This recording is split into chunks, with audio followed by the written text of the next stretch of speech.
Electrostatic chapter का एक काफ़ी इंपॉर्टेंट सा डेरिवेशन है। Derive the expression for the intensity of electric field on the equatorial position of the dipole. एक dipole है ना, यहाँ पे देखिए डाइपोल है, इस डाइपोल की जो लेंथ दे दी गई है वो 2L है ना। तो बोला गया है कि इस डाइपोल के कारण इसका जो इक्वेटोरियल पोजीशन है यहाँ पे है ना, एक पॉइंट P है, ये इसका कौन सा पोजीशन है, इक्वेटोरियल पोजीशन। इस इक्वेटोरियल पोजीशन पे आपको इलेक्ट्रिक फील्ड फाइंड करना है इस डाइपोल के कारण, है ना। अब देखिए एक्सियल पोजीशन पे हम लोग फाइंड कर चुके हैं कि एक्सियल पोजीशन पे जो इलेक्ट्रिक फील्ड होता है वो कितना होता है ना। तो इस पोजीशन को देखिए, इस पोजीशन को जैसे कोई एक डाइपोल है, इलेक्ट्रिक डाइपोल है, और इसी के एक्सिस के लाइन में अगर यहाँ पे अगर आपको इलेक्ट्रिक फील्ड फाइंड करना हो ना, जैसे P1 पॉइंट है, तो इस पोजीशन को हम लोग कहते हैं क्या, एक्सियल पोजीशन है ना। यहाँ पे आपको कोई प्लस का Q चार्ज ले लेते हैं, यहाँ पे माइनस का Q चार्ज लेते हैं, तो इस पोजीशन को हम लोग क्या कहते हैं, एक्सियल पोजीशन। और ये जो पोजीशन होता है ना, इस पोजीशन को हम लोग कहते हैं इक्वेटोरियल पोजीशन। चलिए इसको P2 बोल दे रहे हैं। ये P2 पॉइंट कौन सा है, इक्वेटोरियल पोजीशन। तो इस क्वेश्चन में हम लोग को ये कहा गया कि इक्वेटोरियल पोजीशन पे आप बताइए कि इलेक्ट्रिक फील्ड इंटेंसिटी कितनी होगी। ठीक है, चलिए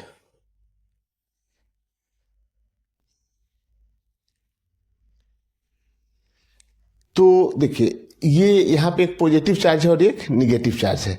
इस पॉजिटिव चार्ज के कारण हम लोग को मालूम है कि इलेक्ट्रिक फील्ड का जो डायरेक्शन होता है ना वो बाहर की तरफ होता है। तो चलिए मान लेते हैं इस पॉजिटिव चार्ज का इलेक्ट्रिक फील्ड जो है ना वो इधर कुछ E1 हो गया है ना, और ये निगेटिव वाले चार्ज के कारण जो इलेक्ट्रिक फील्ड होगा ना उस चार्ज के तरफ ही उसका डायरेक्शन होता है। तो इलेक्ट्रिक फील्ड का डायरेक्शन जो आपको ये दिख रहा है अंदर की तरफ, ये इलेक्ट्रिक फील्ड E2 हो गया।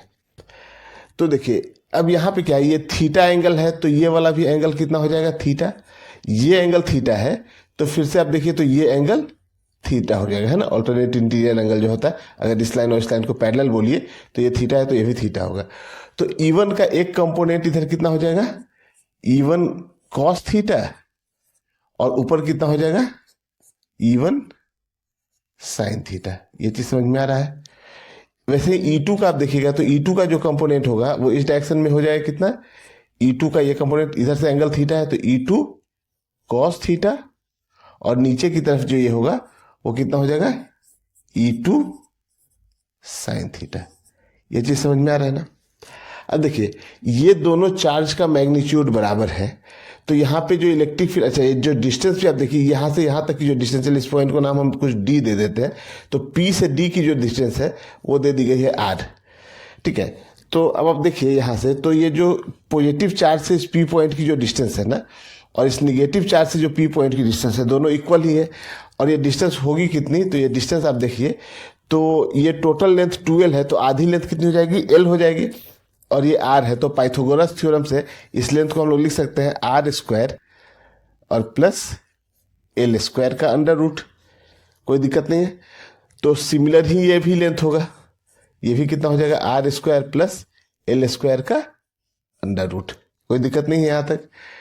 तो अब देखिए ये पॉजिटिव चार्ज और ये निगेटिव चार्ज दोनों का मैग्नीट्यूड इक्वल है। इस पॉजिटिव चार्ज से ये जो डिस्टेंस है P पॉइंट की, वही इस निगेटिव चार्ज से है डिस्टेंस।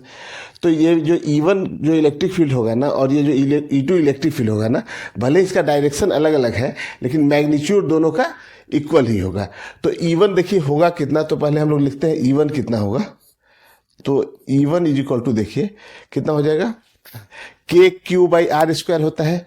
तो Q यहाँ पे देखिए ये पॉजिटिव वाला चार्ज है, ठीक है, तो Q और ये डिस्टेंस कितना है, तो R² प्लस L² का अंडर रूट है, और उसका जब आप स्क्वायर करेंगे तो रूट से स्क्वायर कैंसिल हो जाए, तो कितना हो जाएगा, R² प्लस L²। ठीक है ना। सिमिलरली E2 का भी मैग्नीट्यूड जो होगा ना वो इतना ही होगा। तो अगर हम लोग मोड लगा दें यहाँ पे तो यही E2 के मैग्नीट्यूड के बराबर हो जाएगा। यहाँ तो कोई दिक्कत नहीं है। तो E1 का मैग्नीट्यूड और E2 का मैग्नीट्यूड जो है ना वो इतना ही होगा, और डायरेक्शन हम लोग को यहाँ पे दिख रहा है किधर है। ठीक है, तो जो E नेट निकल के जाएगा अपना ना, E नेट जो निकल कर आएगा वो देखिए यहाँ पे। अब ये देखिए ये E1 और E2 का मैग्नीट्यूड इक्वल है, तो ये ऊपर में जो E1 साइन थीटा है और नीचे में जो E2 साइन थीटा है, ये एक दूसरे को कैंसिल आउट कर लेगा, जितना इलेक्ट्रिक फील्ड ऊपर की ओर उतना ही नीचे की ओर। तो हम लोग यहाँ से देख रहे हैं कि ये दोनों कैंसिल आउट हो गया। तो जो ई नेट होगा ना वो कितना हो जाएगा, E1 कॉस थीटा और प्लस का E2 कॉस थीटा। और चूंकि E1 और E2 मैग्नीट्यूड में बराबर है तो हम लोग इसको ऐसा लिख सकते हैं, ई नेट जो होगा वो कितना हो जाएगा 2E1 कॉस थीटा। ठीक है ना। अब यहां से आप देखिए कॉस थीटा की वैल्यू देखिए कितना होता है, बेस अपॉन हाइपोटेनस। तो कॉस थीटा की वैल्यू हम लोग जो है ना वो कितनी पुट कर सकते हैं, यहां से बेस कितना हो गया, बेस हो गया L और हाइपोटेनस कितना है यहां से R square plus L square का अंडर रूट। तो L और upon R square plus L square का अंडर रूट। तो कॉस थीटा की जगह पे आप ये वैल्यू रख देंगे तो देखिए कितना आ गया 2। और E1 देखिए यहाँ पे है, E1 का वैल्यू यहाँ पे है कितना, KQ by R square plus L square, R square plus L square.